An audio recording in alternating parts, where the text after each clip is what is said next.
Nyakorongo jonka moro mintiere dakika house kadho 25 tok saa 3 mar okinyi machiegni gi sani wadhi nyime kod twak e chendo mar mbaka oromo kiny maka wuono twak mabendo doro bedo godo otendre kod siro sombo jopuonjre tekid thuolo mosekalo Nyakorongo juang diyieri koda ni ok osebedo mayot ne jonyuol kanyakla kod jopuonjre kanyaka sani wang'eni somo mano mar grade 10 osebedo bede kadhi nyime e kor gwenge mopogore opogore somo makende mabende nochake jumani bang' jopuonjre donje skunde mopogore opogore ywak to pod ntiere Nyakorongo juang kaluwore kod moko kuom jopuonjre mabende pok oriwore koda sikunde mabende noluongagie ka bende nyaka sani wang'eni piny owacho osebedo kadhiro dwaro mar mondo mi japuonjre ka japuonjre odonje sikul to bende mano kaka adier mar gwenge ntiere bende dibeni nyithindo te osedhi sikul chife mago ruodhi bende no meeting mar neno ni dala ka dala ma samoro nyathino time penj mano mar KJSEA oneni gidhi sikul kata bende gintiere koda uniform kata oyo odiochieng' ma kawuono en twak mar bende wadwaro bedo godo e yo makende Nyakorongo juang ka bende par ni ntiere bende omenda mabende isiroga godo sombo jopuonjre Nyakorongo juang mago mag scholarships kanyakla kod mago mag bursaries mabende ojachiw to bende omenda makamagi ema ipenje kinde mabende koro thoth nyithindo nomoko bende itiyo kodgi e yo makara ng'eni kwa dhi nyime koda twak mar Nyakorongo juang wadhi bende kwaneno kata mna sigana mamoko mabende nwatimo kotenre kod skunde kidienje ahinya mag sifo manyaka sani pod geno jopuonjre mar mondo mi odonje kata kamano okiny ma kawuono dhi bedo gi welo ariyo achiel kuom gi mosechopo antiere ka gi Chris Owala to Chris Owala orwako gudu mathoth odiochieng' ma kawuono chopo ka kaka jakanyo mano mar Elimu Bora Working Group Owala amuose ni misagino mar nchiwo makare erokamano ichieo nade achieo maber erokamano aja kanyo mar Elimu Bora Working Group to Elimu Bora Working Group en migepe mopogore opogore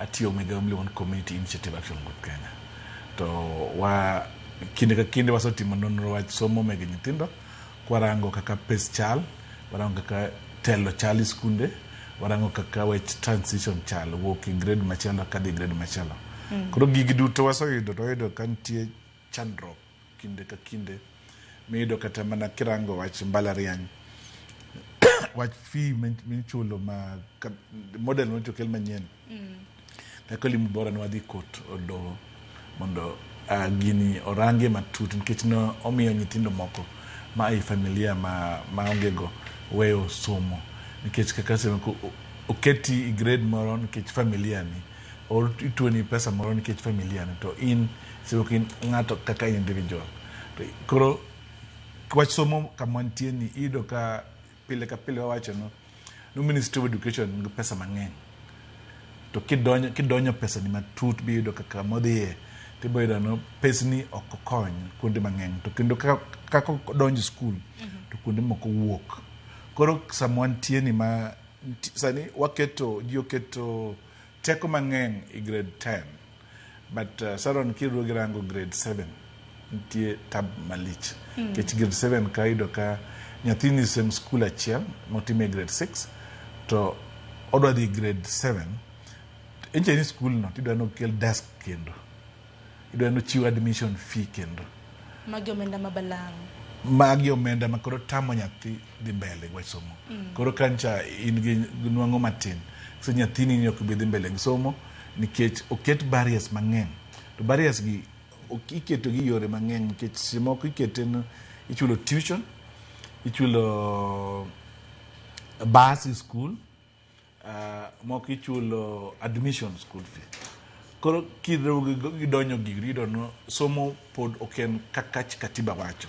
kech katiba wacho ni 2010 education en atiro ma nyathi ma Kenya ma nyathi no dhi school ondo somo konyalo somo basic education machakre ECD nyaka form 4 tido kata ECD ka mane lwet counties ido ka nyathi simo kido no chul county ok chul japuonj ma ECD koro janyuol ema bochulo ECD ido ka ECD ng'eng'ne en development ma nyathi nyiso no nyathi onego tug gido ka kuonde tugo be onge koro somo maber ma nyathi kaka piny ok pok wayudo kaka jo Kenya nikech pes market education ng'engi bende ton mang'eny oko chal ndo mo iolo pi to sende ne kocho tuch koro gigi ok kony to kony nikech sirkal pok oketo mjingo makare kaka dware nikech nje wadogo rango kwa rango wach schools mege secondary school kwa chako rango Auditor General report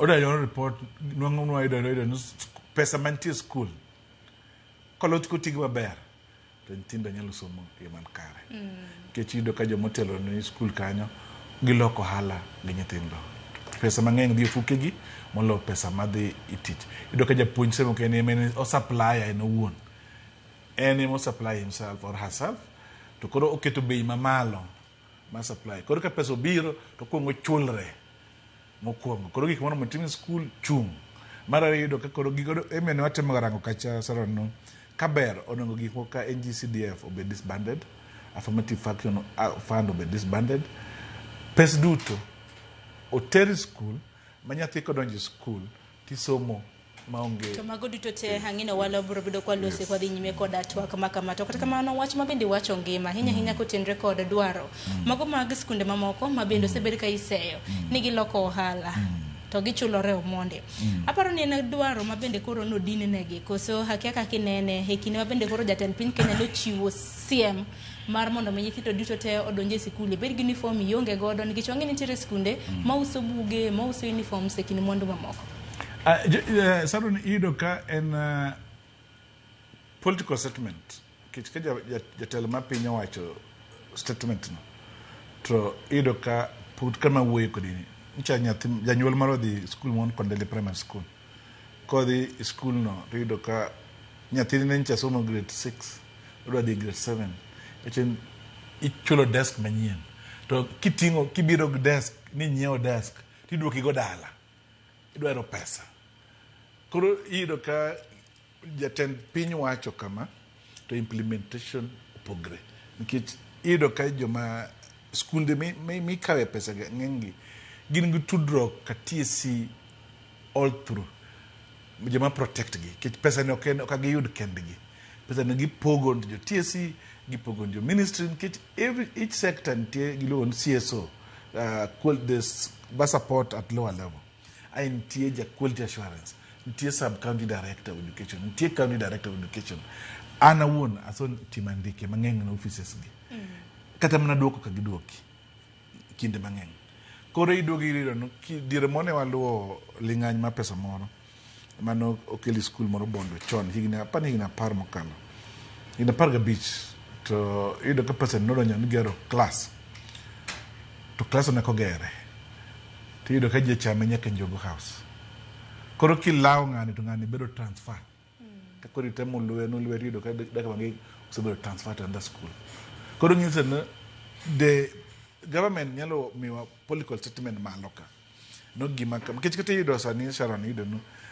president wacho ber no uniform okunego bed gima tamo nyathi donjo school to uniform ni pod school kito mijingo nyaki nyie mani duka macha okena ni ne uniform mara nti duka nyaki nyie ma koki nyiewe duka no to nyathi ni kidonjo school nikech samiso nyiewe joma supply wacho no japuonj ken school ndoro uniform idwaro sweater idwaro blouse idwaro skirt idoka japuonj maduong' seko wacho ne en skirt blouse mano mare profit moka obro bedo ko yudo poko mo koro socks cha en market deputy tai koro jomoko jopuonj nyalo pogre jopuonj mag school koro ikete duto te ng'ato ngo share koro ji duto protect wachno koro miyo nyathi ma aonge go kichon ana Sharon wan somo go uniform achiel ka di primary ka di secondary school ido kin uniform achiel mag iloke ti moyo gotieno kinyi rwake ti di school because intention ni mondo di school to koro uniform ka di primary school uniform tami donjo i class ka uniform to tami donjo i class nikech nuango maja janyuolni kata dani ne piny nyiso no school no ibro weyo samiso we school to ibro timang ibro ng'ato matimbe ne richo odibe goro gikemiyo yudo ka rowere masani ng'engi oko onge values mag society ki society oko protect gi to kai somo ni educate gine motegno, arita makare mondo arit somo maber ma gima wacho ema timo nikech kata Sharon kata kirango fee structure mag school somo weni ido ka school ministry wacho no fee structure mar oromo wera alo 53,000 alo prabich kadek mar national school tibo ido national school mani ni Arobika mak bor gi State House men 500 meters from State House chajo alo praboro me chuny Nairobi to State House pronounce kacha to the next door chajo alo praboro manyiso ni ilose gi malo to ground to weche opogore gimi wacho political statement gima timore ki jogi bongen jogi bro wewe manyaka sani wacho ni mane gima timore kata ground kalure dibede nonro musetimbo kaka limu bora koso just sura we kodini kata ka ami structure meg skunde moko kirango kata nyango gine Kapsabet boys bidi rango ntie school wido ka nyathi yudo basari county wacho no mi scholarship mi kata 53,000 no kit barua birogo to school dwara additional 30,000 to nyathini koro janyuol cha dugo wacho no oyo anater na yudo basari scholarship na paro nyathina dhi somo alo pradek midwaro kuomane koro akian kecho kanyalo yude kora heri nyathino we skund cha oduogi day manyalo chulo 15 in a year kech okanyala afford kacha to scholarship to me to joka koro medo pesa moriwi koro bedo families ma onge nweng mber kamwadhi ni somb gi dhi rochre tingeno wala bende makile kata mane penjo nikech jatend migo mochung'ne weche mag somo kinde mabende ni chiwo kata mana duoko mano mar penjo mar KCSE Migosi Ogamba nowacho ni sikunde e okang' mokwongo wang'ne sikunde noyudo capitation mo omenda mabende piny owacho siro godo somo jopuonjre ahinya sikunde mag piny owacho ne giyudo capitation mano mar siling bilion 44.2 ne jopuonjre to bende nitiere dwaro mar medo kwan atamalo mabende jopuonjre biro bedo ka yudo e iko omenda manyien mabende koro dhi donje mano iko omenda mar 2026 nikech sani japuonjre ka japuonjre higa yudo 1,420 dwaro nitiere mar mondo mi mede nyaka siling 2,300 makoro kata mana capitation ni janyuol pod winjo mana ting' matek Jays no Sharon kiduogi rango nonro ni maber kit gima timore skunde wa onge nono maber kitiyo pesa is a windfall en pesa ma imi itiyo kidwaro government poko keto nonro motego ka pesa mi titiyo go nadi ma accountability gima chando wa education sector en mibadhi ochuoka chien mibadhi mochuoyo then kit yido kama kuongo the board moketi in place ngeng the board members kia tijigi mar ariyo gin the board members man kanyo dwa chiemo kuom school kido ka se ko board members moko so bed school higni piero to chik wacho no board member ok nyal bedo mokalo higni 6 to ido ngani oso bedo PTA member chair ma school kuom higni 30 samoro kata school achiel higni 30 en jakoma board higni 15 school achiel to ministry every year itimoga returns. Does it mean ministry of follow gigi? Does it mean ministry policy magiwacho? Today, Sharon, odongwa bed county education board, odongwa bed national education board, odongwa bed sub county education board. Today, kekwa uwe kodika, national education board onge. Nothi cheoko. Onge. Kaka no bedo disbanded when Matiang'i was in power, nyaka sani poko bedo constituted. Koro when the ministry keto gap mang'eny in the somo. Kirango today, iwacho no, Kenya National Audit Office, odengo team audit no, schools do to institution te mayudo pes sirkal. So we kodini the Kenya National Audit Office onge capacity manyalo team audit schools to ma Kenya. What does it tell you? It tells you and submitted one audit schools audit. So the point also timo gineo the year, giso timo expenditure, to tell envelope called books of account ka internal auditor. Koso keto envelope tikete pesa, keto books ni to gilosi na books to giduoko ni. Because and onge reporting ok be discuss effectively in the board nikech ok en audit mabedo gi management letter. Tiparo ni kaka jakanyo mar Redeem Bora nang'o miyo ni National Education Board samoro pok okete nikech chakra na Matiang'i bede migawo mochung' ne weche mag somo ginigni modhuro mosekalo. Ginigni modhuro.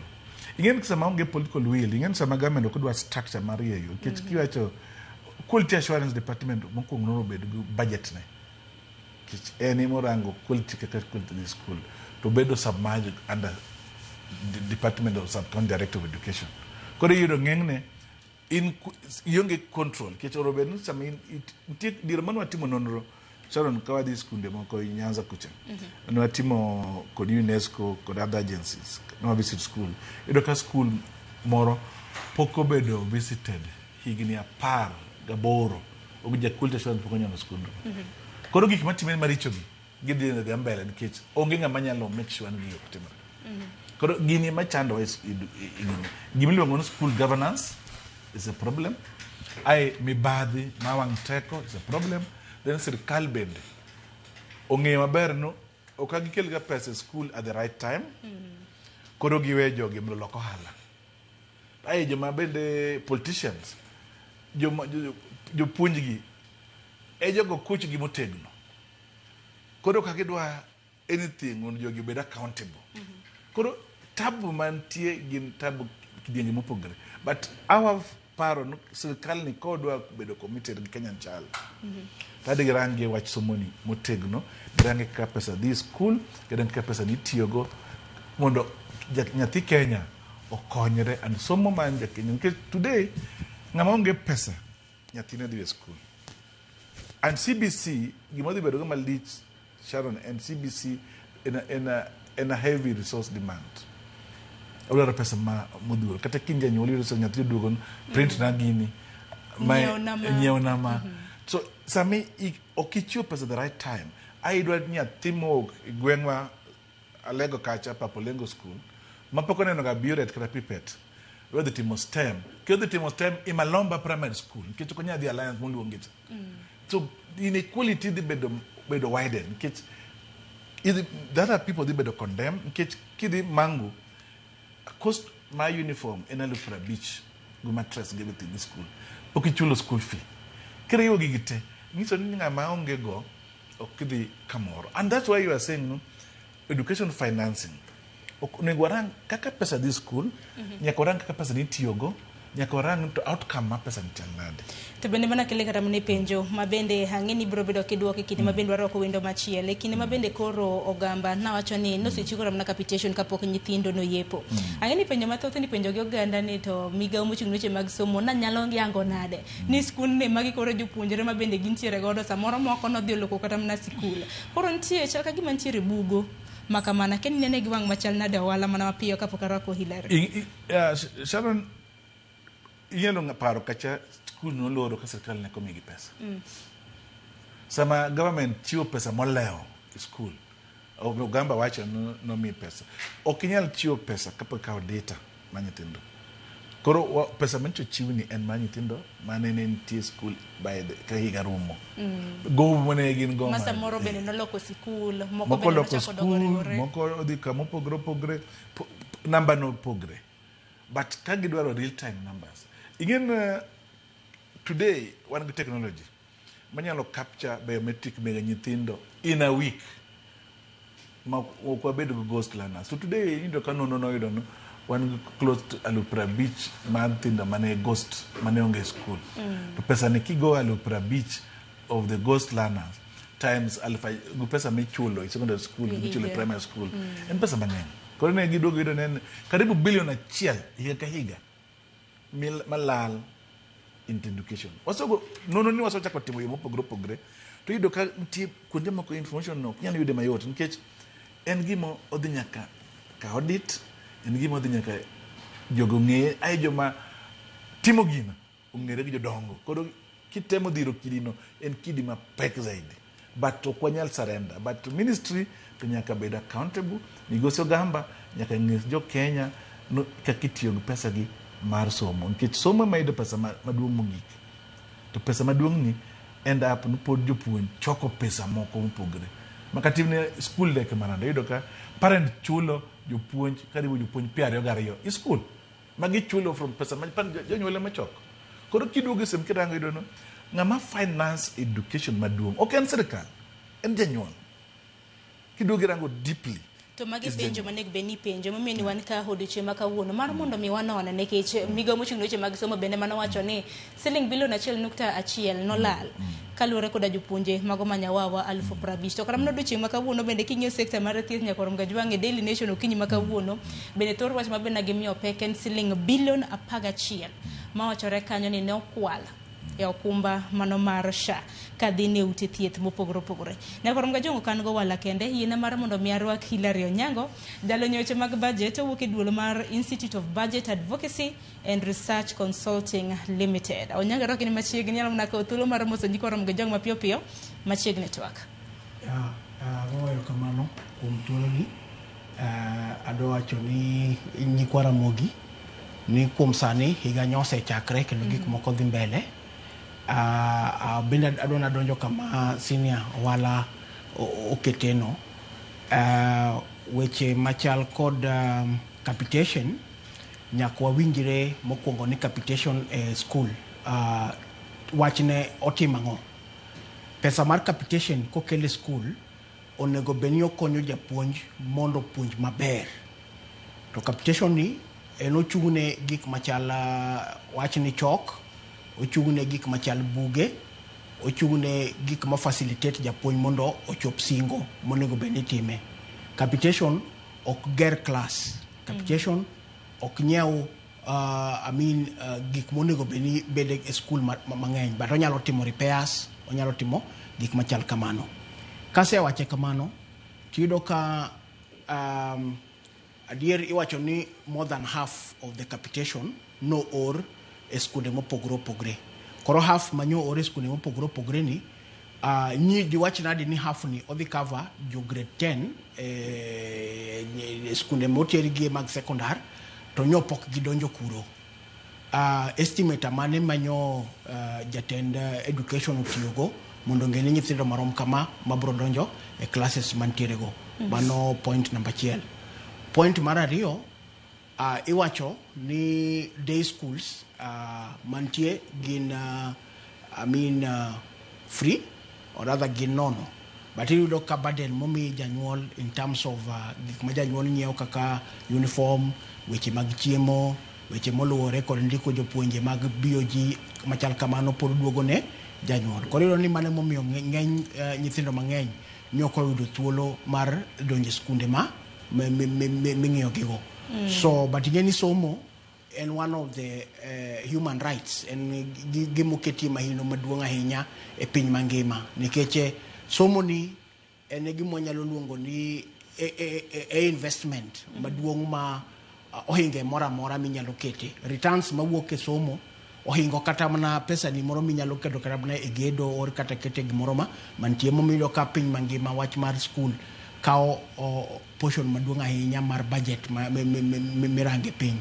Magama kagi kanyo mana matini nyisa ni gisani bende ber ni walose weche motenore kod somo nyaka Orom Gajwang' to bende nyisa ni jatend migawo mochung' weche mag somo Ogamba loso gisani na nyisi kanyo motelo ni od bura maduong' ma National Assembly obago retreat margi e gwenge mag Naivasha. Winya ndeka koloso gi jod bura gisani 1,130,556 learners sat the KJSEA in November 2025, and the placement of these learners, the results were released on the 11th of December 2025. On 14th of December 2025, we started the placement system. By 19th of December, placement was completed and results were released. But we allowed learners to review the places, the schools that they have been placed in so that we could review that. So requests were received between 23rd and 29th of December 2025 for the first revision, when we received over 350,000 students requesting changes in various schools, and that was done. And then on this, we did not complete, we approved about 220,000, and we decided to offer another window from the 6th to the 9th of January, again, for that revision to be done. Because this being the very first time we were undertaking this, we said, let us give the students enough time to choose the schools that they would like to go to. Senior school dates were also adjusted because we are opening on the 12th and we intended to have it, the deadline on the 16th of January 2026. But by the time we were doing on the 16th of January 2026, a good number had not reported to the schools that they had been placed. So we extended that date to 21st of January 2026. The next slide. Now, of the students that have been placed to date, and I'm coming to the figures, 52% of that number has been placed in the STEM pathway, 38% have been placed in the social sciences pathway, and the arts and sports stand at 10%. The placement figures per cluster in the schools, C1 have received 10%. Remember, C1 we have only 263 schools. C2 have 23%, C3 have 31%, and C4 have 36%.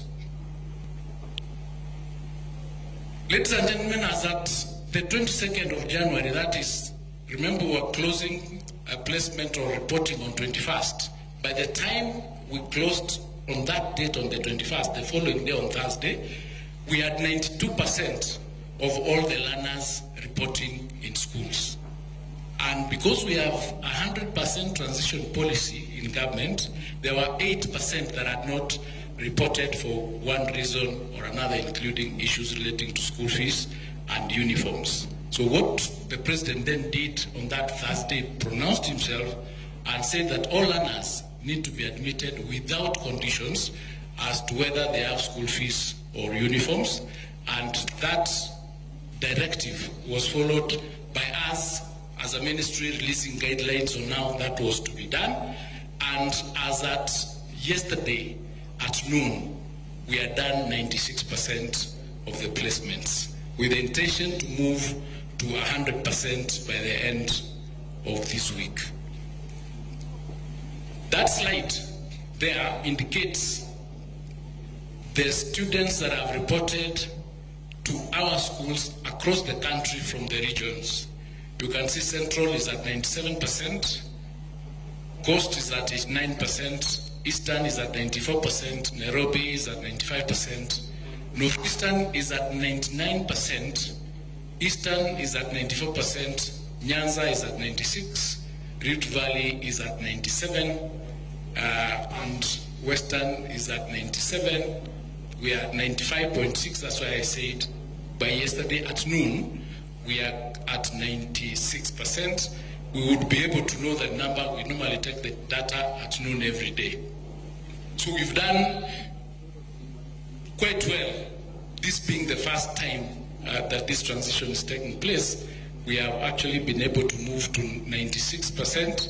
We think that we might be able to move to 98%, maybe 99%. We might not be able to achieve 100% because there are students, for example, who do, or learners who've done these exams in prisons, and those ones, they don't transition to our schools, they continue studying in prison. Now, the textbook distribution as of yesterday was at 57.5%, call it 58%.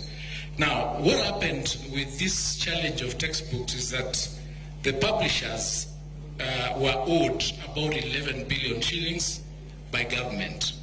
Now, this 11 billion shillings was a pending bill arising out of previous distribution of previous books that had been procured. So what happened is the printers refused to print the grade 10 books because they had not been paid. So this delay that affected grade 10 books did not arise out of issues relating to grade 10. It arose out of debts that had been incurred by previous distribution of those books. So what we did, we were able to get 5.6 billion out of the 11 billion, which we paid them during the second week of January, and therefore the printing started and distribution started. So we plan to complete the distribution of these books at 100%, having one textbook per learner per each learning area by the first week of February. That's next week. We'll give further details at the end of this week how far we are. So that is with respect to issues relating to the transition of grade 9 to grade 10. On financing, Article 53 of the Constitution provides that we should be providing free and compulsory education. Free and compulsory. We actually sometimes forget the compulsory part. And this is where we are saying and telling the parents that you must work with government to ensure that your child goes to school, and government must ensure that we have free education. We're coming to discuss a little bit more. Under the government capitation, the approved rates is the free primary education is at 1,420, junior secondary is at 15,042, and secondary is at 22,244. Those figures have not changed, despite the various statements that you see where people are saying that we've reduced capitation. Capitation has not reduced, it remains at that policy level. The problem lies elsewhere, not at the issue of the policy of the amounts that are provided. So that has remained continuous from previous years.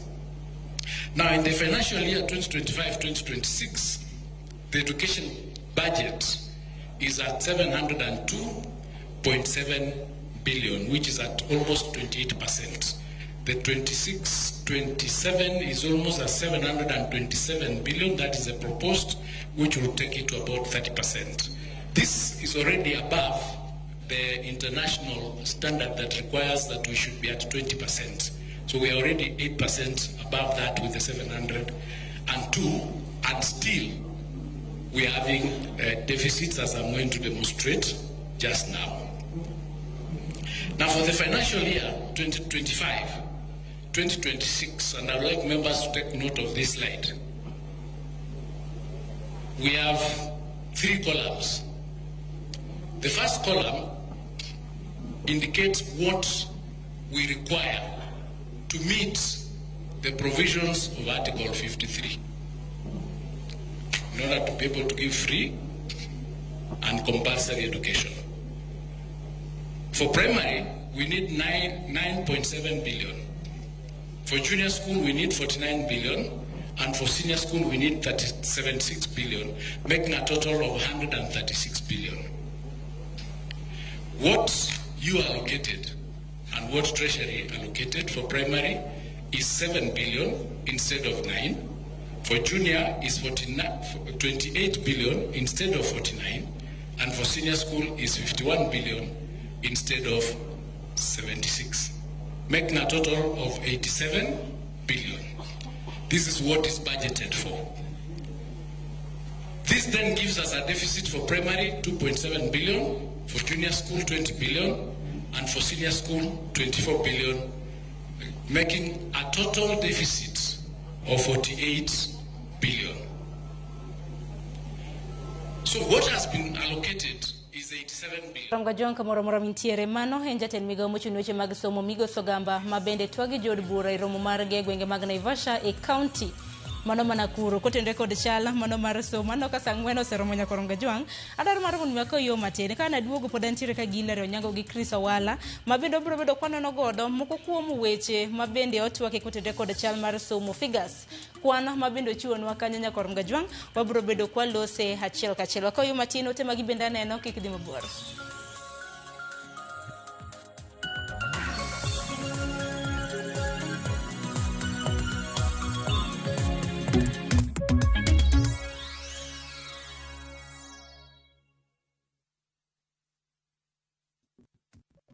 My dog, G-Dog, I got you, man. I know you're trying to hit me up, right? But the thing is, right, I'm kind of busy at the moment. You know what I mean? Just hold your horses for a minute. Once I'm done with what I'm doing, I'm definitely going to hit you up. You know what I mean? So what you do, take a chill pill, get some fresh air, relieve your lungs, and just hold back for a minute, man. I will hit you up as soon as I'm good, all right? I will answer your call and hit you back as soon as possible. So take a chill pill and relax, my G. I got you. Chill for a dog. Dial *811*500# to get Take a Chill Pill as your skiza tune.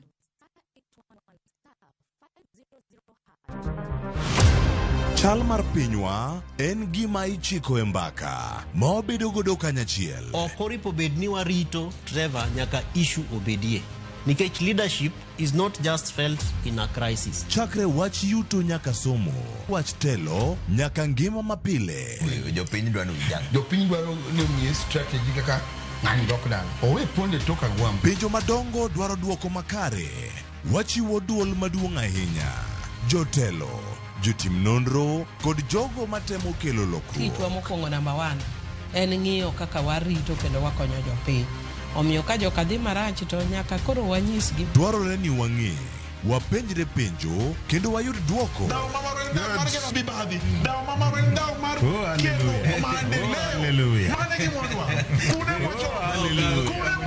Riuri kod Trevor Ombija, Tich Adek, Saa 3 otieno, mana e Ramogi TV.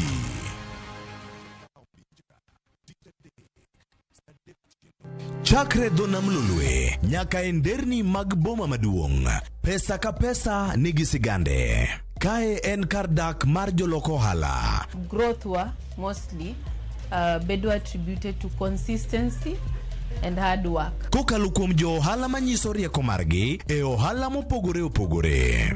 Gima nyaka ikwong ing'i en location kamidwa kete dukano. Wapuonji timo ohala okang' kokang', kaka ilose, kaka ipidhe modongi, nyaka kaka irite mondo odagi. Siri mar business wane gimomiyo osebudho kabisa en ni itiye gadier. Kae kama timo gik moko gi kinda romo gi rieko kod lek mabedo adiera. Watemo choko artifacts mag luo to watiyo kod gas decoration e ot ka. Ohala gi mwandu gi Cleophas Oluoch, Tich Ang'wen, Saa 1:45 otieno. Kik bai.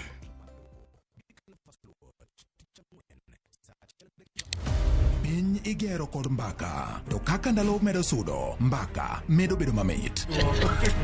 Kochakore tarik 2 dwe mar 2 higani, mbaka dhi bedo mathoth. Chieng' wuok tich, kaka wanene, chako wach maonge mung'o. Jopiny emonego omi jotendwa gi direction.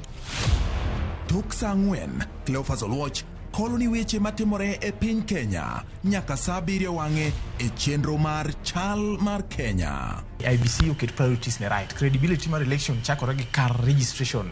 Chieng' Tich Ariyo, Sharon Ong'ao seto i gwengewa e Chal mar gwengewa. Tich Adek, George Bati pedho weche ayanga ka omanyo duoko, to in japiny ibiro wacha wacha. Tich Ang'wen, Lydia Okeyo loko ni weche ohala kaka itime, yore mag loso omenda to gi yot mar timo ohala. Chieng' Tich Abich, Waloro Juma kod rowere, Joyce Oduor choko pach jomatindo ka omiyo gi thuolo mar kengo weche mag gedo chunygi. Okungo makwa Nairobi ka e Chest House, student leadership, kana wapingo the new funding model.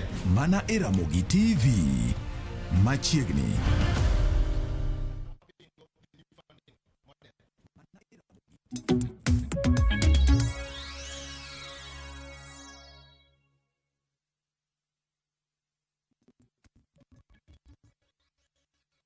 Ime koda twak marwa e chenro mano mar mbaka oromo kapok nakoyo matinya korom gajwang deten migawo mochung' weche mag somo Julius Ogamba noloso kanyo kotendre kod chala mago mag sikunda hinya ma bende norwako nyithindo mantiere e grade mano mar 10.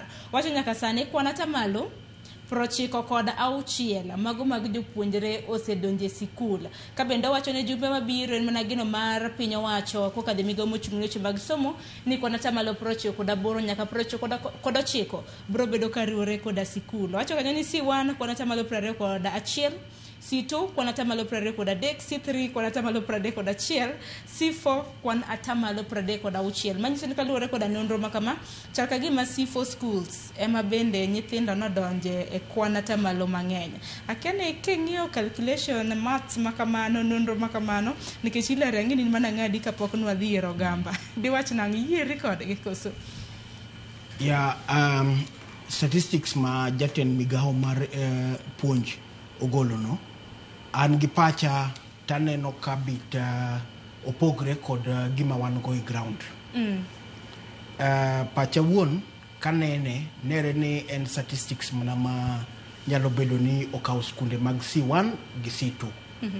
But skunde mag C3 gi C4 emanyocha nigi challenges makata kirango skunde go ng'eny gi ne iwacho ni onego bed ni inywako gi kamoro achiel mondo ka koro giyud teko mar numbers mag nyithindo monego bed ni dhi kuro nikech pogo somo e kind STEM gi social gi arts ni nyo omiyo jok mang'eny paro ni kama somo nyalo betie maber nyalo na bedo C1 gi C2. Koro jogo ema nere ni nyalo bedo ni nyo gichopo 96% no, but 36% e wach mar C4 to an gi pacha wuon to kayie nikech ang'eyo skunde mang'eny ma kata pok ochopo nus mar nyithindo mane gibedogo e classes mamoko go mbele kanyo. Akena wala kurka ini neno nado kwan makamano kiwacho ni kwan atamalo 96 kod 6 mag jopuonjre osedonjo e skul gi nonro mago mag C1 nyaka C4. Sharon, anytime maji transit ntiega fallout.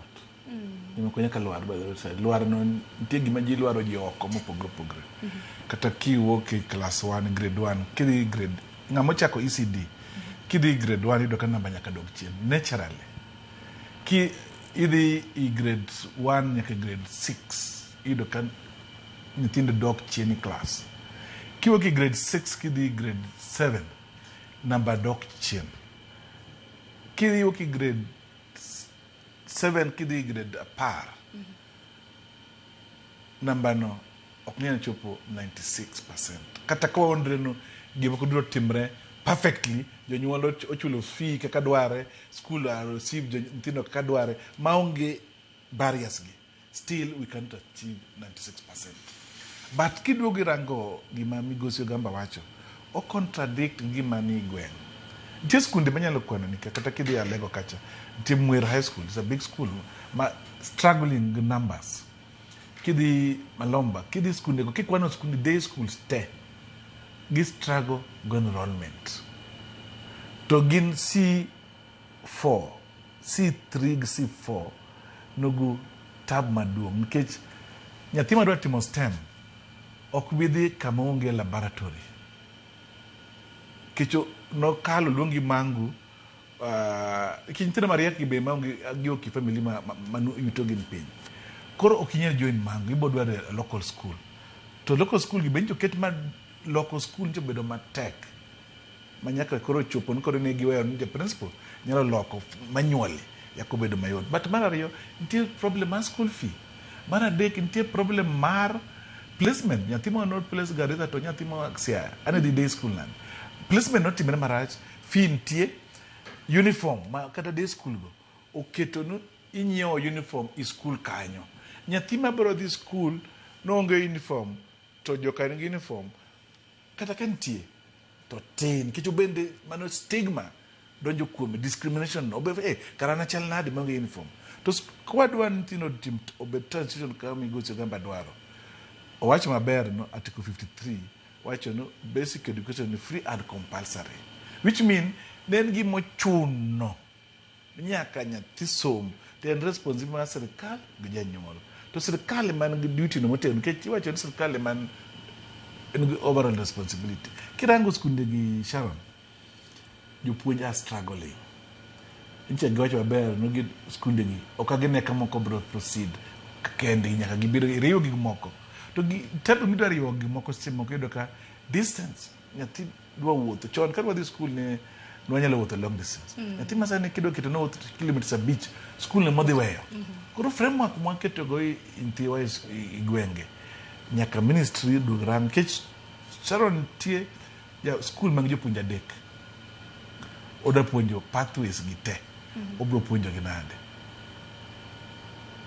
to CBC ni wacho nen demanding to adwa japuonj nego bed go more time go lana to semi bedo go more time in japuonj achiel matimo sciences itimo grade 10 nyaka grade 12 grade 10 nyaka to japuonj achiel tidwa ga follow gi japuonj wan go moko bende kata mnapoko tiegore kaka courses kaka aviation engineering moko dwa timo pathway dwa timo software engineer odwa timo aviation in japuonj pok iwinjo kata wach aviation en gang'o tidwa ga ni dwa handle koro imiyo to buge bende pok ochopo books pok obedo nikech publish atamalo 56 mose so japuonj kata obedo kata ka gin atamalo 50 Sharon to pod mana skunde mege magila wacho mege C1 C2 si form moko mani gwenka kada books go learning pod onge to bende kotenre koda C4 ahinya nonro mano mar piny owacho nyakoromga joni kwana tamalo 36 chope sikunde mabende maneno ka en kwana tamalo mang'eny kipimo gi C1 C2 gi C3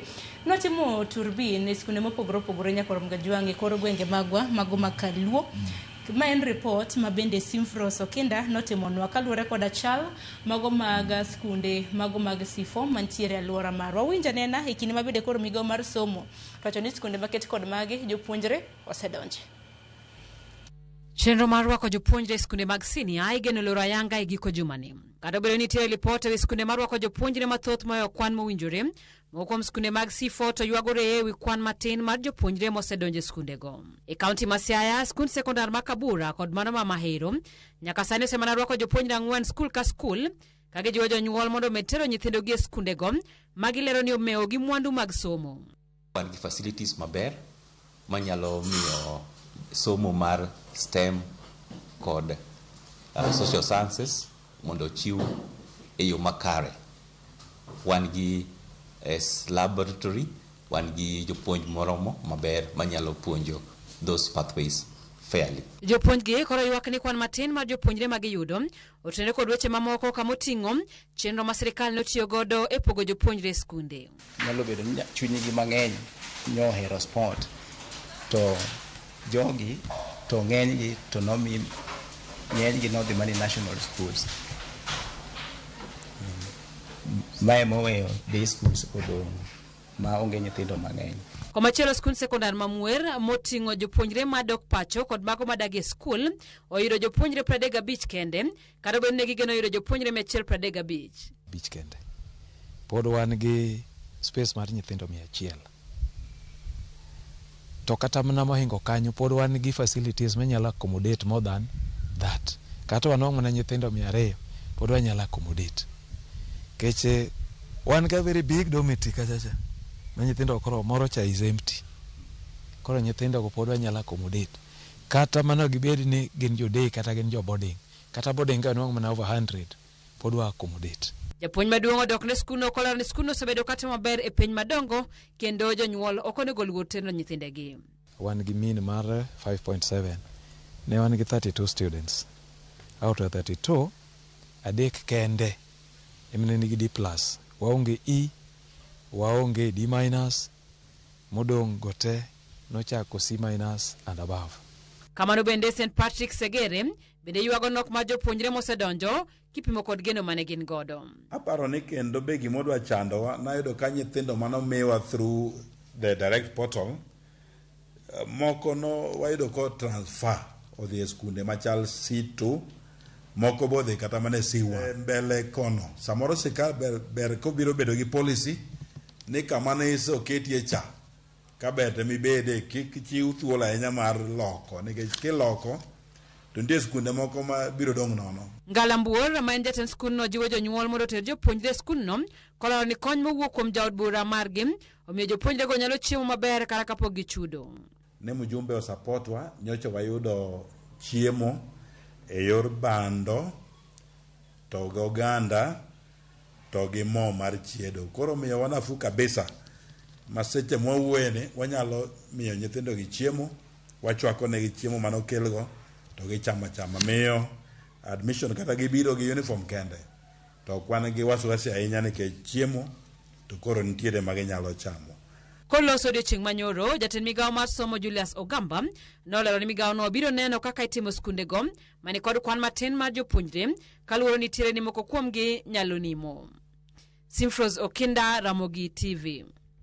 Nyakorongo jo magachala mago mag C4 schools mabende ten migo mochuni weche mag somo no yango kanyo ni kona tamalo 36 mag jopuonjre oserore koda skunde makamago chal mane ground to pogore Nyakorongo jo koso dibed ni en gwenge mago makaluo ema samoro jopuonjre poko donje kalure koda ywak mago mag jopuonj mana mapiyo piyo achako dede nikech wala neno ka idwa loso mana mapiyo kapok adhieri lere dibed ni chal mane ground koso skunde mag Nyanza gi ema samoro no ji ok donje jopuonjre Sharon skunde buket go te ai gwenga angegi maber to oken skunde go kende kata kidi Kisumu County pod ngi shidano kata kidi mana Kisii ngi shidano koro gima ministry ya timo gima ya puonja temo wacho no ket chik ni nyathi kinyal move ingene chikalo timo placement yo makankare okinyal timo placement with artificial intelligence ti expect nyithindo go no di kanyo nikech nyathi moro no performance kati pod nchwa grade gi kech one meeting expectation one exceeding expectation which means nyathi one national school kaka wacho C1 kech sama obo wacho no onge grading to obo wacho no onge C1 onge C2 onge C4 onge meeting expectation gano yudo kala ma onge no that level but that's not yot kech nyaki grade ji koro gima sikala do timo ka en giwacho adier mondo jobed piny adier maduk mantie kende nyithindo mang'eny gima gibiro rochre nikech wapando gima timore to wawacho gima opogre to nyithindo gi wabiro wacho ni wadhi maber to ganda mang'eny to dong' chien koro an aparo ni wach somo ni to konego watugo ahinya nikech kata kidhi skunde wa mantie mege C1 go gin jopuonje mege board beyond jopuonj mandigi TSC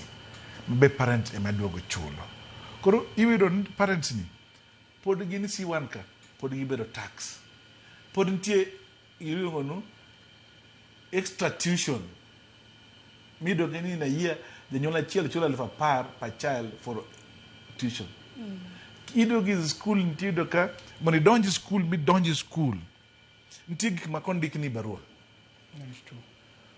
to kati man kichopo mondo ichop gi office mondo koro gin kodi dhi dom kata kadi kodi dhi class nitie japuonj moro tero mama moro tero nyathine school moro Sagungo okwayo fare kech odhi gi pesa moparo madongo kichopo to orumo go onge kitimo nyo nitie ruling moro manotim go high court ma Siaya mane oketo ni nyathi orongo ben donji school day school chiemo kono tam nyathi dhi school ke Sharon semako dalo umakre school fence imupogi gi school kanyo che di primary the next primary ti chiemo dalo ti duogi school sani ki cross kocha ti kwero ni koro kinyal dhi chiemo dala ichimi school to difference en 15 ora lo piario omenda mang'eny kod miyo iwe di school to dalo makre school madi di somo ti dogi itin jomoko kata ogelo nyalo tira ila riero wacho ni jomoko kuma ne somo ko tingo nyoyo nyoyo ne mane digo ti somo di mode ko chopo lunch to ko chopo diam ti duga to keketo school no bed free ka minister wacho then compulsory to waket walegeza ken school mone gwa chul gimo janyuol kel kata yien janyuol dhi ti school to bed converted to bed chudo minyalo chulo nikech kiketo no en mala hinya to wadhi kelo inequality mang'eny to wadhi kelo conflict in this country imbele makamani tuwacho ni education bende is an equalizer tan mana ni akeni achiel nade bedo nade koso nikech koro CBE ma e pioneer class ma bende koro donjo e senior school grade 10 nikech kaka wamenye kata mana kaka jofuambo dibed ni jofuambo bende ok osebedo kwa menyo kata mana kaka 844 ji nadonje sikul koso wang'ni e mana nantiere jopuonjre mathoth mosemo koso en mana gima osebedo ka timore en mana nok mie maino akene ne machal na adier mantie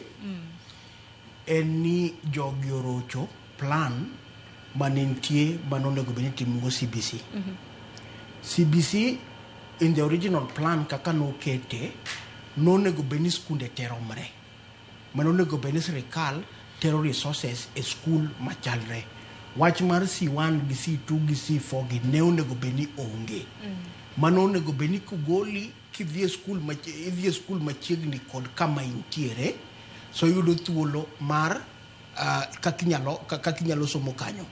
Ma skul masani waluongo ni Sifoni onego beni entie kod rang'iny mamalo in terms of resources and everything. Ke jopuonje dhi in the same colleges. Onge pogruok kama jopuonje ok dhi e colleges. Gima kelo pogruok ka koro en resources and then kod nyadhi ma koro wamiyo skunde moko ma betiegi. Koro yudo ka mano ne girocho ma koro waduogo kendo kod idea mar C1 ma koro giluongo national school, and then koro waduogo kod C4 matiende already wa create classes in terms of gimonego beni betie. Gimomiyo ne nitemo gol mano, it was the issue mar competition. But wadoga ne chien matin so that we get to wayud kaka wanyalo understand gini maber. Achiel, CBC kanokel o assume ni nyathi ka nyathi onego beni tie kod unique talents meke. Koro unique talents tiende niya ne an kod Mr. Walaka kata wayudo EE wate exceeding expectation ok ng'is ni waromre kod max. Nikech pok ma Nyasaye omiwa ma jogi otimonwago nonro opogre. EE mara kod EE mar bwanani nyalo bedo ni ok chalre. Mane omiyo koro placement bende in terms of schools mantie onego beni each nyathi bedo kod gimiluongo ni individualized education plan. Lakini gima koro waduogeni koro pod waendelea kod competition cha but wawuondo jopiny ni competition onge. Koro nego bende competition nitiere nikech kata mana jonyuol bende momiyo ni koro nage transfer de ngicho achiel kuom japuonj macho ni janyuol golo nyathi C4 ka koro loko no dwaro C2 gene nikech en wach mar competition to gomo competition no betie competition bet kama adier mantie en ni kata kuonde ma dhano tiye nitie kod grading moro mimiyo go dhano nitie mana think courses ariyo kende in the mok timi grading nikech ng'en kaponi miyo kaka daktari kimiyo first class to ichaki miyo daktari moro pass then ng'ato ok nyal dhi kuom daktari moro ma koro ng'ato ka ng'ato nyaka bino kalo penjo edhi kalo penjo oro kikal lakini kabedo ni kata mana riembo ndege mwach mar aviation no either ni kalo penj oro kikalo penj onge ni nitiere jariemb ndege ma first class kod jariemb ndege ma second class kwase wacho kamano korido ni challenge mwabedo go ka maduong bedo niya ni kwase duoko competition janyuol to wacho ne ni onge competition then mano bedo challenge moro mantie. Mar ariyo Samuel Oseni waloso about C1 and C2 to ingeni nitiere private schools at the level of primary school bendo sebedo mang'eny compared to gima koro gimayo kata mna numbers kuom jo public schools but the private schools gi samagitimo investments make gi ok gilos secondary schools make gi matinde ni piny kae bottom ne duong lakini koro samidhi donjo secondary school to koro otin kech everybody temo ringo ni mondo donj kuom skunde mag migao mag piny koro kamano is another problem makoro kendo bende betie. Gimoro ma kendo bende pod chendo ka nitie gimiluongo ni devolution. Nitie part mag education ma devolution okawo to nitie part of education ma national school okawo. Koro neno kama chakre kar ECD kanyo wacho ni pesa ne onego beni wuok e devolution neno. Part of primary pesa ne koro wuok e national government. Part of junior school pesa ne wuok e national government. Okay? Now, the other thing makoro kendo problem no ka chendo ni ochendo kama jo junior neno duok ni mondo bed under the head teacher mar primary school to gin giwegi ok believe ni gin part of that junior nikech gi feel ni ja head teacher mar primary school ponono onge kod qualification marom ne gi make gin kech ngat mapuonjo junior wacho ni kod degree but japuonj mar primary for a long time ninja P1 those are to koro gi say upgrade gi move to that particular level cross serikal ne temo mondo migi autonomy mondo buok gino obed kama ntiere ma in fact even teacher unions ido ka jokupet monego ben deal kod jo secondary yuare mondo okaw jopuonje makoni but jo moko kato do e side mar nat kocha kodo kamano bende is a problem koro gimoro kendo mabe nyakwa penjre chal kama dan nyithindo nyore mu school ka e form 4 KCSE karomgi. I think more than 60% of them are below the entry level. Then penjo chalkama. Samiketo investment mari. Waj kirani inyeo de rimoro. Tiketo ni mondo ipidhe mondo neka kodhi. Pachi eni kinyewe kata 20,000 to bro miyo hala or faida maromore kata mana kod 60,000 bang dalo moro machuok. Bende wapenjore wan kako ganda ni pesa ma sirikal keto nwa kuom jo school gi to omiyowa outcome mane or omiyowa benefit mane nikech yudo ka sani watimo gimiluongo ni program based budgeting tiende ni gimoro kama sirikal okete pesa ne nyako ne outcome mare yani faida ma en go mondo move the next level but beta ni wachiwo pesa e skunde to outcome nok bede ino kama mane miro ka ngato ringo mondo ter nyathine siwan o situn ke chofil ni kache kama investment tiye but si foka investment mare ni pe kata laboratories gionge go dekin mama kakena wala mane minyalo medo kutenda gimana saro ni kidogo rango gilo wacho no make sense to kidogo matuti yudo ka nti barriers mang'eny matamo ntiwa somo kichwa luongo no investing in a school education but pod waketo koni to wamaya ni kone nikech kirango gimoro boarding school ni mondo wabed gi quality mwa wachacha nyaka wadue with it boarding school so that nyathi masomo gweng kacha obed same nyathi masomo Nairobi ka because infrastructure koro bedo machal because semo kido ka ng'ato dwa dhi boarding school oluongi mango oluongi alliance fee kend gik midwa donjo go e class Sharon en 80,000 idwa admission migi puonj dwaro e school ka yaki fee okichulo fee ni be en onywenye malo nikech ni wacho en C1 wacho no kokinyal to gol nyathini ka moingi itero kamoro kich koro in that high cost school okinyal then too nyakwa non ne matut nto schools unatimo nonro moro nyocha machiegni kod elimu bora machiegni kama kalon ido no primary schools ma Kisumu ma municipality go te kichako Memsha Victoria Lake Primary Kondele Primary Migosi charge admission maktina lefa par kile kitu nyathi school to admission charge admission charge ikatakuwa minyo uniform gin school mako primary school iteri nyisi de nyew mako what school inyewe school ka yakenya tinyal bed admitted schools gi mokido no lunch program oketo gi Safaricom to gid ka gidwa ma Safaricom cha ke be imtin koro gidwa magi control gidwaro magi chulo michulo man ka Safaricom wacho ndwa school gi reject that thing gidwa no gin man koro gima hinyo jonyuol mamiyo education ok en bedo kama dhi eno school when in the hands of profiteers head teachers man kanyo they are protected the ministry within jogo koro when the minister wuoyo minister gima wacho opogre gima timore school nikech schools gite kirango pesa magiyudo sama wuoyo ni oket junior primary school income omedre megi primary schools gi income omedre to onge audit mitimo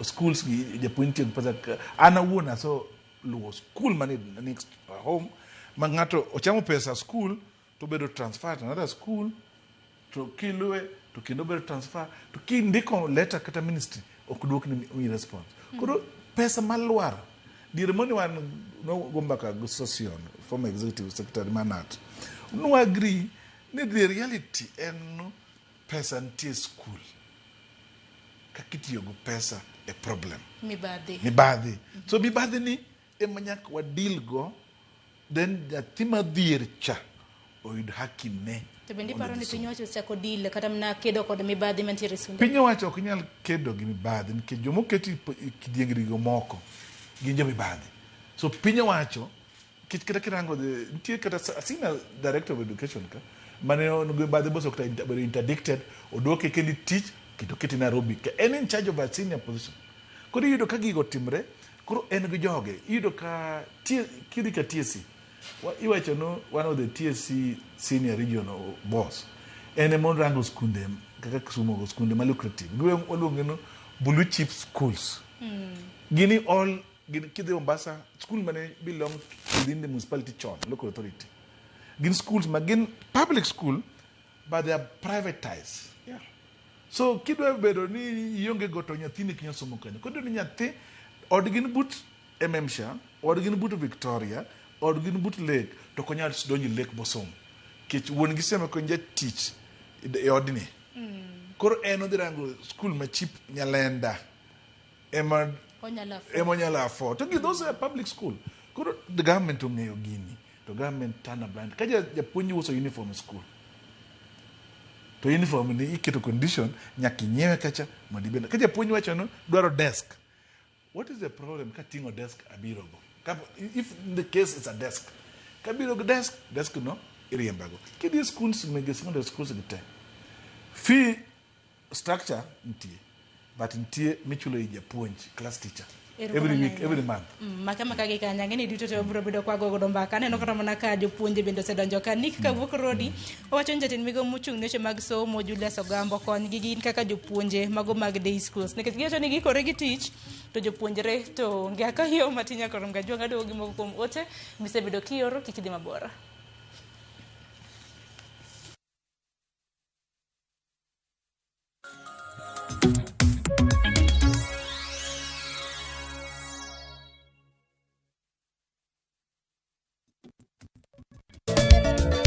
Machigni nyakoromoga jwange chenro mar ngoma owake wuok tich akelo ni mix bokwe kaito tich ariyo reggae owake yani tunaongea na Majar Rastafara alafu tich adek nyakoromoga jwange akelo ni mana yani ngeni mpaka giwasani Ticha ngwen is kama nene, yani kitambo zama za kale. Alafu Friday, si unajua tu Friday tunafanya namna hii. Nyakora magojong Friday supuzo wake. Sapar gina kapaga big nyaka sapaga rio. Kod Ann PDG, Papa, Vic, yani ukipenda mzee kijana.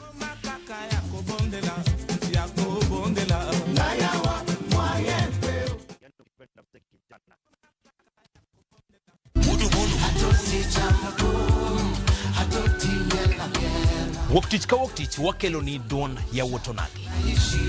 Kabende tichario katichario nyakumunga juang en odiochieng' mar yuto mari. Chieng' tichadek katichadek nyakumunga juang en odiochieng' mar mine nyalo kachiel koda weche hera. Awendo. Kachopo tichang'we nyakumunga juang wakelo ni kama nene yani TBT kod thume mamit mokalo. Furahi the edition and thum kaliech. Loso kapuoyo nyakumunga juang. Ka wakelo ni jothumbe mopogore opogore. Kanyo ndo bende wakelo ni gimiluongo ni Ben Yawan.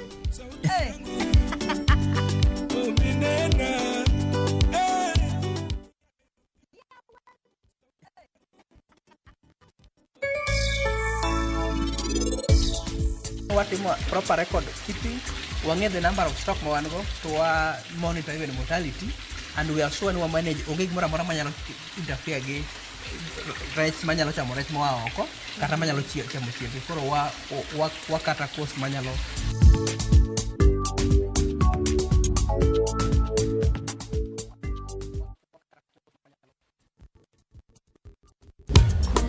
Ticha beach kocha kore saa ng'wen otieno nyaka saa auchiel. Lakini ni mixes maliet kabisa mag Luo Rumba, Luo Benga kachiel koda jawa maliet. Kowuok e ondamo 107.1 FM kar chuny jaluo. Kamela nako ni wang' ne kawado kocha. Nyaka wang' joy mari mar Ramogi TV. Luongani a boy handsome Mandawea Roji bed and breakfast. Luongani DJ Kolokolo instrumental. Tokodan Solomon Atito Kafaya gudi. Kawa wachoni ma en Ramogi Night Disco. Kete manaka.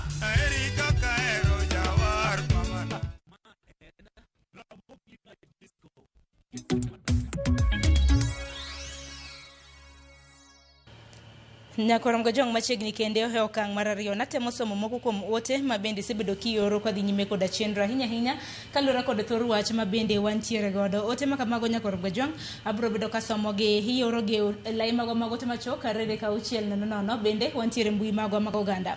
Asema ne ote mano mar maka Kumu Junior iwacho ni oyawre Sharon nitiere Kirindo Kasgunga Mbita ineno chenro makare kabisa. Paro mintiere godo iwacho ni sirikal onego ket somo nono e day schools. Nyiso wa kanyo ranyisi mano mar jod bura Ndindi Nyoro ni kanyalo keto ni ichulo $500 e day schools. Nyiso ni national government nitiere kod nyalo mar keto somo nono maonge pesa michulo. To bende iwacho ni pesa mag basari onego oket e agulu achiela mano mar somo. Ruth Nathi Ochieng wacho ni sirkal owinjo control kaka iloko sikunde de jopuonjre. Sikunde moko hinyre ni mar jopuonjre nok ka moko to dhuro gi jopuonjre makata facilities ok romgi. Chiemo bende kore ni midhiero. Wacho ni all schools should be given an equal opportunity mondo somo obed maber. Taparo ni mane paro mabende wenda bende nitiere godo kotendre kod mano. Karo gini okang' mar ariyo welo mabende nitiere godo wala kanyakla koda Onyango mano Hillary. Nitiere wach mabende jatend migao mochung' weche mag somo no wacho kaluwore kod kepo mago mag skunde mopogore opogore e gwenge magwa mago transition kuwuok e junior kadhi e senior. Wacho kanyo ni skunde mantiere North Eastern oseroko kwana tamalo 99 mago mag jopuonjre. Kenya Western en kwana tamalo 97, Central bende kwana tamalo 97, Nairobi kwana tamalo 95, Nyanza kwana tamalo 94.6 ka gwenge mag dhowadh nam chumbi manang'iyo ni ema ntiere koda kwan matin kipimo gi jowetegi counties mamoko gintiere koda kwan atamalo 89. Aya Frederick ineno mane okang' nade? Hillary Mos. Yeah. Numbers go aparo nonego warang gi kendo nikech adier mantie North Eastern capacity ne mar yudo 99% of jok mose enroll to kapar ni nitie. Nango. Gimomiyo kapar ni nitie nikech midhiero Samuel Oseni ngaji gigini ne gichieng maliyo nitie North Eastern matiende ni dhano wuotho kawuok e kidienje achiel kadhi e kidienje moro kadwaro pi kod gik ma kaka ginyalo chiemo kod kaka ginyalo dak. Koro wacho ni jogi nyoyudo thuolo mapiyo piyo mondo giter nyithindgi e skul ok en gima bende anyalo yiega ahinya.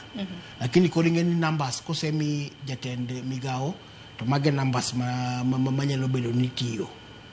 Baradoro ni mondo wang'iye kama kendo ni kapo ni numbers go nitiere adier kaka iwache kaka onego bed ni gibedo no to sirikal wuon ang' mamone mondo koro ka opportunity mondo one kaka o levelize kaka onyalo kelo resources madware nikech neno ka iwacho ni dhano se enroll e school 99% tini wuon kendo ichaki iwacho ni buge moseore e school ma jogo gisomo en 56%. Koro neno ka koro mano koro kendo nitiere deviation moro around gima onego bed timo no. Koro ka jok mosedonjo demand mari kod supply mari okromre. Matiende ni nitiere namba moro kanyo ma onego bed ni chaki ng'iyo kendo. To wacho ni pia nisetero pesa nus mar capitation to higa mokalo ok nitero capitation ma full mano bende ok nyal bedo nadier nikech ok nyalo wacho ni ioro capitation ma higa ni to gowi manyocha in go last year to ok ni oro mano bende nyalo bedo ni rocho ratich jopuonje nikech jopuonje gi gibende sama giran skunde gi giholo to gibedo kod gik molongo ni pending bills marocho kaka gik moko itimo. To pending bills go bende mosebedo kar mana ka inyo bad migepe mopogore opogore nikech pending bills mago mag jogo chapa mago mag buge ni neno kanyo ne mana siling bilion 11 nyaka sani sirikal nosechulo nus mar makoro nomiyo kata mana kembe magoyo chapa buge nosechiwo moko kuom buge ma bende gintiere kod geno ne juma mokwongo dwe mar ariyo buge biro bedo ka osechopo e skunde mopogore opogore. Sharon kwarango wach somo ni aparo ni timo wa miss the point nikech warango somo ma nyithindo ma waluongo no normal o something ma onge disability onge ng'ol. Nitie nyithindo man disability man go ng'ol oko ka ma government focus gi duto onge kuomgi in terms of nitie grade nyithindo moche timo penj grade up chiko oseni grade 10 no nyithindo go timo penj ma onge book mar student kech books ni bedo produce a year ka gi proceed book ochako ini grade 1 book okelo book ma grade 1 wuok ini grade 2 koro ini isomo higni 9 ka ionge reference document mari majanyo koro japuonje mabiro to puonjo to in as nyathi ionge resource minyalo braille minyalo somogo koro gini muko nyithindo man ng'ol sombgi to kata irango kuonde ma nyithindo man ng'ol odakie kata mana skunde ma ncha visit moko iri nyathi kata skul mono Mbaka in Kano mido ka nyathi man ng'ol kaka odak skul no emo miyo kata compete ok onyal compete koro insana gin the discrimination and double discrimination stigma kech in ng'ol sirkal bendo keti on the sideline koro resources ma wegi kata kido nyathi mani primary man ng'ol many in a boarding school to oyudo less money kech kini boarding sirkal wacho no mi pesa mar 20 mar gine mar capitation mang'eny to yudo i primary mi matin podi mi 7,500 makinyal tiyo tije in ng'ol mono be ni mi pesa mang'eny kech needs ni ng'eny kigero classroom migero ma nyathi man ng'ol Sharon upogre classroom ma dada parts ido ka nyathi onge gik mang'eny kech ng'ol en a problem community mo aye koro kecha timo nono ido ka nyithindo gi no chien kabisa kata wasombgi result ero gol ka be wawinje data ma nyithindo mar ng'ol adi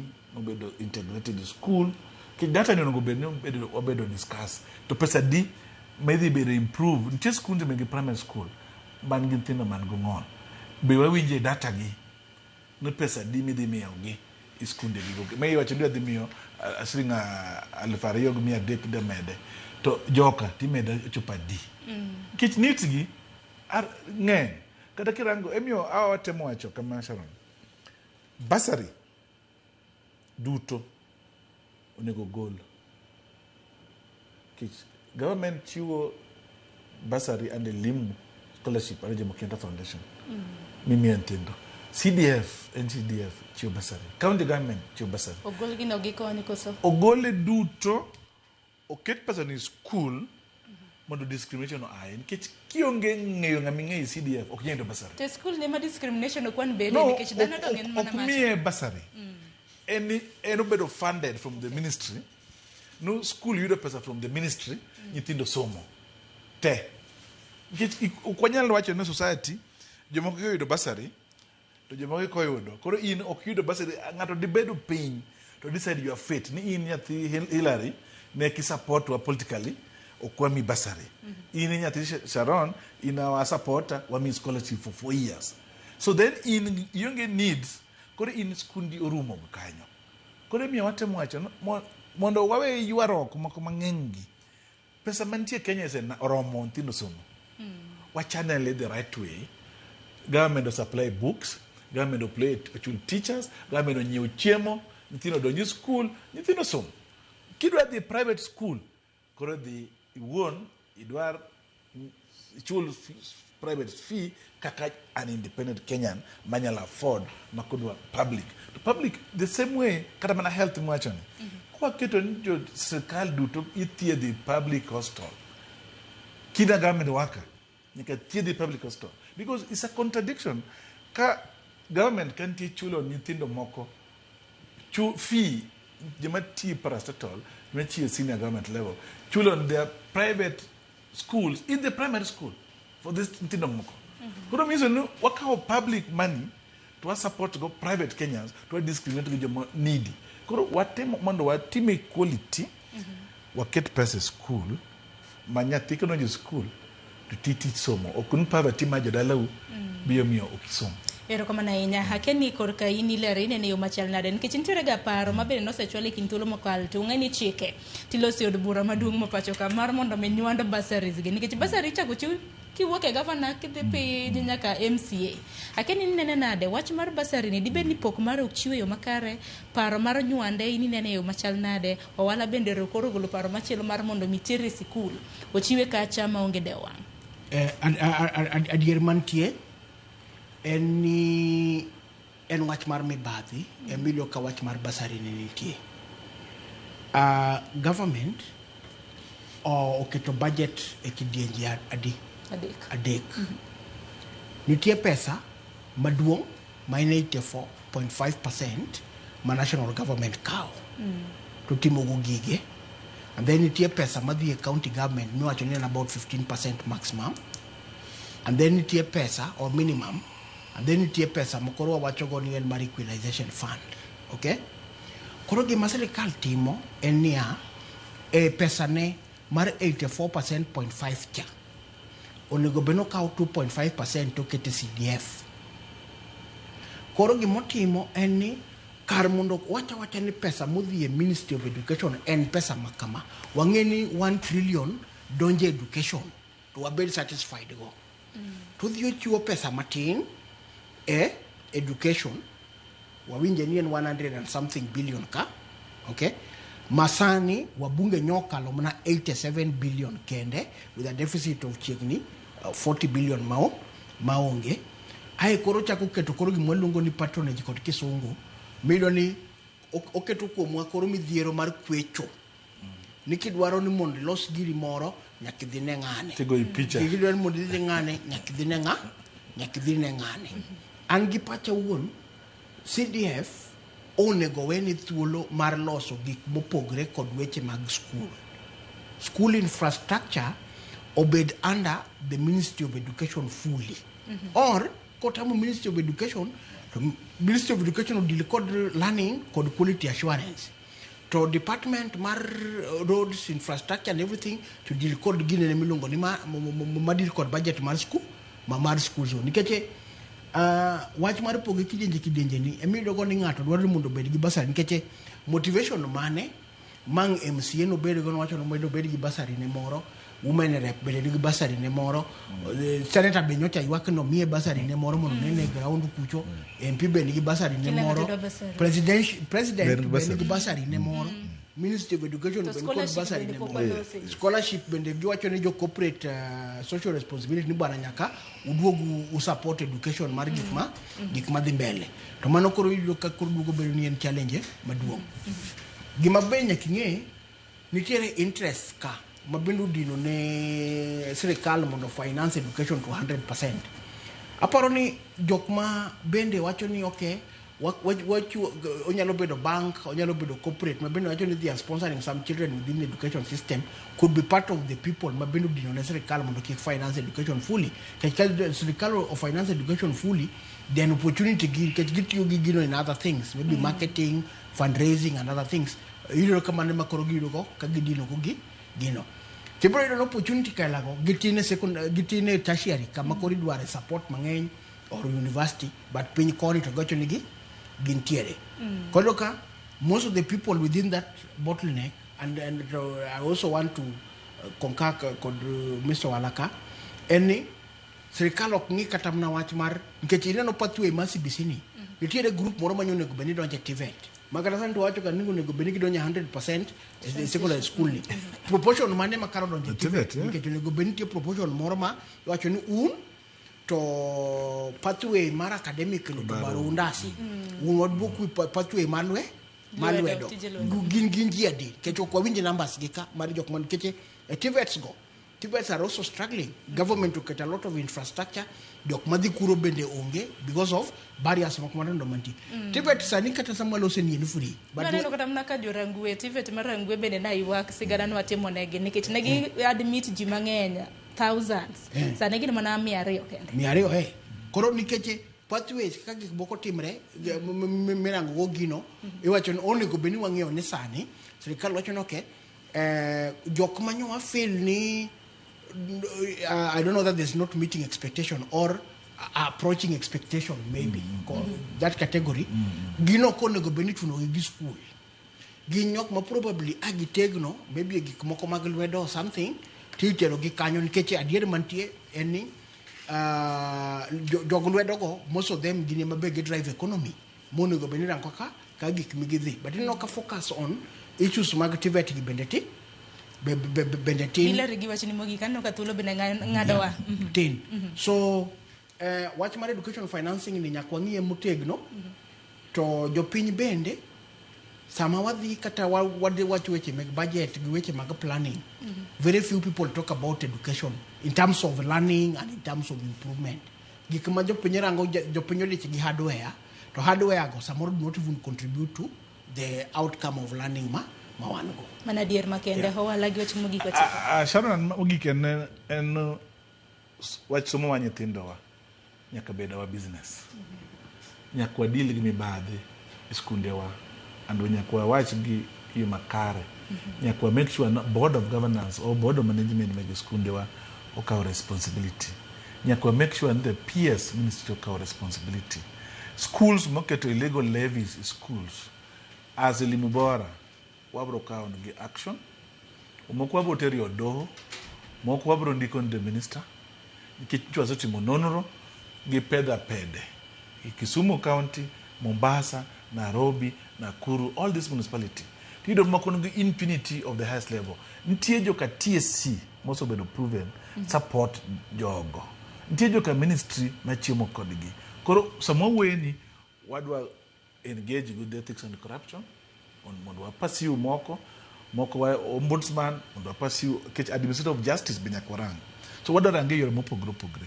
To gikone nyaka janyuol be wogoko bomiwa information nikech kok imiwa information to kwa bing'eyo gima timre e school okwadak e skundego to gima nyaka wang'e Sharon en CBC or CBE en expensive skunde wa mege level 4 ng'engi bro loro si vacation gi ono get minister wacho maber owacho but ok wacho kako kaino wacho eleri wacho oko wuoye to jadima di vacation eno wacho kanwa dhi chopo 99 on enrollment mar which mean the minister is being misled.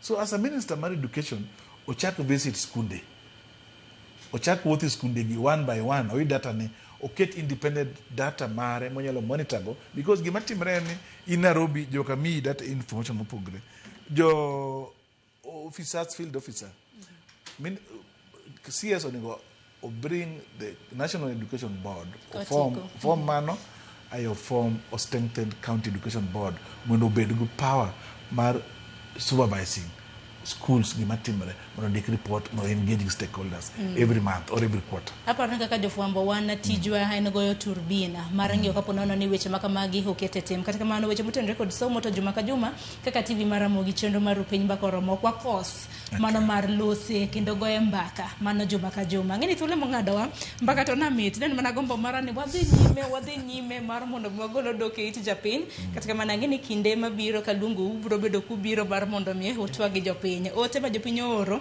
gimor kod twak mabende na dhi mbele giwacho ni it's so insightful koko bana guni rokmana nya Ilario Nyango kanyakla kod Chris Awala mariro thulo mar twak kod nyikwara mgajong okinyi makawuono nyakwara mgajong semo ng'ado wach no moko nyaka dhi nyime dakika boro kapok oromo saa beach mar Onyango yi mar mon macheke gi kanyo bende okinyi odiochieng' makawuono no kan kenda nan ka kod nyawadwa Joyce Oduor kiny medo chieng' tich ang'wen bende obro bedo kwa rango weche mopogore ikete mane Ramogi TV e chenro mamoko ma bende bro bedo kaluwo maindi orito masane ibed godo chieng' makare nyinga Sharon Ong'awo.